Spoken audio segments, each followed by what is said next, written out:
আসসালামু আলাইকুম রহমতুল্লাহ। প্রিয় বন্ধুরা, আজ আমি আপনাদেরকে এমন 3 শিশুর অলৌকিক ঘটনা বলবো যারা মায়ের কোলে কথা বলেছিল। হযরত আবু হুরায়রা রাদিয়াল্লাহু তাআলা আনহু হতে বর্ণিত, রাসূল করিম সাল্লাল্লাহু আলাইহি ওয়াসাল্লাম বলেন, বনী ইসরাইলের 3 শিশু ছাড়া আর কেউ দোলনায় কথা বলেনি, মায়ের কোলে কথা বলেনি। নাম্বার 1 হলো হযরতে ঈসা ইবনে মারিয়াম। মহান আল্লাহ রাব্বুল আলামিনের আদেশ অনুযায়ী আম্মাজান মারিয়াম আলাইহি ওয়াসাল্লাম যখন অলৌকিকভাবে আল্লাহর হুকুমে গর্ভধারণ করলেন এবং হযরত ঈসা আলাইহি ওয়াসাল্লাম জন্মগ্রহণ করলেন, তখন বনী ইসরাইলের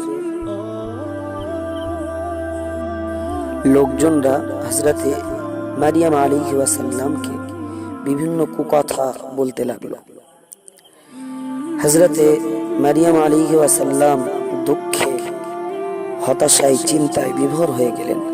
মহান আল্লাহ রাব্বুল আলামিনের দরবার থেকে হুকুম আসলো, মারিয়াম তুমি চিন্তা করো না, তোমাকে যখন কেউ কোনো প্রশ্ন করবে তুমি তাদেরকে উত্তর দিবে, আমি রোজায় আছি, আমার সন্তানকে জিজ্ঞাসা করুন, সে আপনাদেরকে উত্তর দেবে। যথারীতি যখন বনী ইসরাইলরা মারিয়াম আলাইহি ওয়াসাল্লামকে জিজ্ঞাসা করলেন যে মারিয়াম তুমি এই কুকর্ম কেন করলে, কিভাবে তুমি এই কুকর্ম করতে পারলে, তখন মারিয়াম আলাইহি ওয়াসাল্লাম বাচ্চার দিকে ইশারা করে দিয়ে বললেন, যা জিজ্ঞাসা করার আমার বাচ্চাকে জিজ্ঞাসা করো। তখন হযরত ঈসা আলাইহি ওয়াসাল্লাম উত্তর দিলেন, قال إني عبد الله آتاني الكتاب وجعلني نبيا। অর্থাৎ তিনি বললেন, আমি আল্লাহর বান্দা, আমাকে কিতাব দেওয়া হয়েছে এবং আমাকে নবী বানানো হয়েছে। তো সর্বপ্রথম হযরত ঈসা আলাইহি ওয়াসাল্লাম মায়ের কোলে কথা বলেছিলেন। 2 সাহিবে জুরাইজ, অর্থাৎ জুরাইজের পবিত্রতা বর্ণনাকারী ওই বালক। জুরাইজ হলো বনী ইসরাইলের একজন আবেদ ব্যক্তি, যে সদা সর্বদাই ইবাদতে রত থাকত।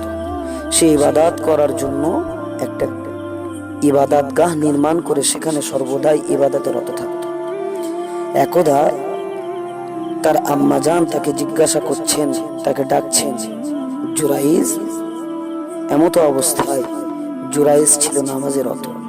জুরাইজ মনে মনে বলতে লাগলো, হে আমার রব, একদিকে আমার সালাত, একদিকে আমার আম্মা। আবার জুরাইজের আম্মা প্রশ্ন করে, জুরাইজ আবার মনে মনে বলতে থাকে, হে আমার রব, একদিকে আমার মা, একদিকে আমার সালাত। জুরাইজের মা আবার ডাকেন, জুরাইজ আবার মনে মনে বলতে থাকেন, হে আমার রব, একদিকে আমার সালাত, একদিকে আমার মা। জুরাইজের মা রেগে গিয়ে জুরাইজকে অভিশাপ দিয়ে বসলেন, বললেন, হে আল্লাহ, আমার বেটা জুরাইজ যেন বেবিচারীর নারীর মুখ না দেখে তার মৃত্যু না হয়। এমত অবস্থায় কিছুদিন চলতে চলতে জুরাইজের ইবাদতের কথা বনী ইসরাইলদের মধ্যে রচিত হয়ে গেল, বনী ইসরাইলদের মধ্যে কানে কানে রটে গেল। বনী ইসরাইলরা তার ইবাদত নিয়ে বিভিন্ন সলা পরামর্শ সমালোচনা করতে থাকল। তাদের মধ্যে একজন বেবিচারী নারী ছিল। সে যেমন সুন্দরী সরসী ছিল, বহু গুণের অধিকারিণী ছিল। সে বনী ইসরাইলদেরকে লক্ষ্য করে বলল, তোমরা যদি চাও তাহলে আমি জুরাইজকে আমার রূপে ফসলাতে পারি, জুরাইজকে গোমরাহ করে দিতে পারি। এবং এই কথা বলে সে জুরাইজের দিকে আসক্ত হলো। জুরাইজের দিকে অগ্রগামী হয়ে জুরাইজকে বিভিন্নভাবে প্রস্তাব দিতে থাকলো, বিভিন্নভাবে নিজের দিকে আকর্ষণ করতে থাকলো। কিন্তু জুরাইজ সেদিকে বিন্দু পরিমাণ ভ্রুক্ষেপ না করে জুরাইজ নিজের ইবাদতেই মগ্ন থাকল। শেষমেশ সেই বেবিচারী মহিলা রেগে গিয়ে একজন রাখালকে তার নিজের সম্পূর্ণ অধিকার দিল এবং রাখালের ওপরে তার নিজের শরীরকে সুপর্দ করে দিল। রাখালের সাথে বেবিচার করে সেই বেবিচারী মহিলা গর্ভবতী হলো এবং সন্তান প্রসব করলো। সন্তান প্রসব করার পরে সেই বেবিচারী মহিলা সন্তানকে নিয়ে বনি ইসরাইলদের কাছে গিয়ে বলতে লাগলো, এই দেখো বনি ইসরাইলরা, এই হলো আমার কোলের সন্তান, এটি জুরাইজের সন্তান। বনি ইসরাইলরা এই কথা শুনে রেগে গিয়ে জুরাইজের ইবাদতগাহ ভেঙে দিল এবং তারা জুরাইজকে ধরে বিভিন্ন প্রকারের মারধর করতে লাগলো। জুরাইজ তাদেরকে জিজ্ঞাসা করে বলল, হে বনি ইসরাইল, তোমাদের কি হয়েছে? তোমরা এমন কেন করছো আমার সাথে? তখন বনি ইসরাইলরা বলল, অমুক বেবিচারিনীর সাথে তুমি বেবিচার করেছো, তার গর্ভের সন্তান তোমার। তখন জুরাইজ বলল, কোথায় সেই সন্তান? তাকে নিয়ে এসো আমার সামনে। তখন বনি ইসরাইলরা তার সামনে সেই সন্তানকে নিয়ে আসলো। জুরাইজ বনি ইসরাইলদেরকে লক্ষ্য করে বলল, তোমরা আমাকে একটু সময় দাও, আমি একটু সালাত আদায় করে নিই। বনি ইসরাইলরা জুরাইজকে কিছু সময় দিল। জুরাইজ সালাতে রত হয়ে গেল। নামাজ শেষে সুন্দরভাবে দোয়া করে জুরাইজ এবার বাচ্চার কাছে এসে বলল, হে বাচ্চা, তুমি কার বেটা? তোমার পিতার নাম কি? বলে আল্লাহর নাম করে সেই বাচ্চার পেটে একটা শাহাদাত আঙুল দিয়ে গুঁতা দিল। দেওয়ার সাথে সাথে বাচ্চাটি বলতে লাগলো, অমুক রাখাল আমার পিতা এবং আমার মা যে দোষ জুরাইজের উপরে এনেছে এটা সম্পূর্ণ মিথ্যা আরোপ ছাড়া আর কিছুই নয়। সঙ্গে সঙ্গে বনি ইসরাইলরা তাদের ভুল বুঝতে পারলো এবং সেই বেবিচারী মহিলাকে তারা শাস্তি দিল ও জুরাইজকে বলল, জুরাইজ, তুমি যদি চাও আমরা তোমার ইবাদতগাহকে সোনা দিয়ে তৈরি করে দেব, সোনা দিয়ে মুড়ে দেব। জুরাইজ বলল, না, তার দরকার নেই, বরং তোমরা আমার ইবাদতগাহ যেমনই ছিল তেমনই মাটি দিয়ে বানিয়ে দাও।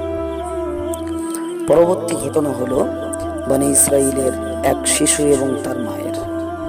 একদিন এক মহিলা তার সন্তানকে দুধ পান করাচ্ছে। এমতো অবস্থায় সামনে দিয়ে একজন বাদশাহ খুব শান শওকতের সহিত উচ্চ মর্যাদার সাথে সুন্দর পোশাক পরিধান করে দল লস্কর নিয়ে যাচ্ছিল। তার মা এই অবস্থা দেখে আল্লাহর কাছে দোয়া চাইতে থাকলো, হে আল্লাহ, তুমি আমার সন্তানকে এই বাদশার মতো সম্মানীয় বানিও। তখন সেই বাচ্চা স্থান ছেড়ে দিয়ে বলল, হে আল্লাহ, তুমি আমাকে ওই বাদশার মতো বানিও না। পরবর্তীতে আবার বাচ্চা স্থান পান করতে থাকলো। কিছুক্ষণ পরে ওই পথ দিয়েই আবার একটি মহিলাকে কিছু লোক টানা হেঁচড়া করতে করতে নিয়ে যাচ্ছিল এবং তাকে বলছিল, তুমি বেবিচারী, তুমি চোর। বিভিন্ন রকম কথা বলতে বলতে তাকে মারধর করতে করতে নিয়ে যাচ্ছিল। তখন সেই বাচ্চাটির মা দোয়া করলো, হে আল্লাহ, তুমি আমার বাচ্চাটিকে এই রকম অপদস্থ বানিও না। তখন বাচ্চাটি আবার স্থান ছেড়ে দিয়ে বলতে লাগলো, হে আল্লাহ, তুমি আমাকে এই রূপী বানাও। তখন তার মা রেগে গিয়ে বলল যে আমি তোমার জন্য আল্লাহর কাছে ভালো ভালো দোয়া চাইছি আর তুমি সেগুলোকে রদ করছো। তখন সেই বালক বলল যে সর্বপ্রথম যে বাদশাকে আপনি দেখেছেন শান শওকাতের সাথে যেতে, আসলে ওই বাদশা ছিল জালিম বাদশাহ, বদগওয়াহি বাদশাহ। সেই কারণে আমি আল্লাহর কাছে বলেছি, আল্লাহ আমাকে ওই রকম বানাবেন না। পরবর্তীতে আপনি দেখলেন একজন মহিলাকে নিয়ে যাওয়া হচ্ছিল, যাকে মানুষেরা বলছিল তুমি বেবিচারী, তুমি চোর, অথচ আসলেই সে বেবিচারী ছিল না। সেই মহিলা বলছিল আল্লাহই আমার জন্য যথেষ্ট। তাই আমি বলেছি ওই ইমানদার মহিলার মতো আল্লাহ। সহিহ বুখারী হাদিস নম্বর 3436, সহিহ মুসলিম হাদিস নম্বর 2550।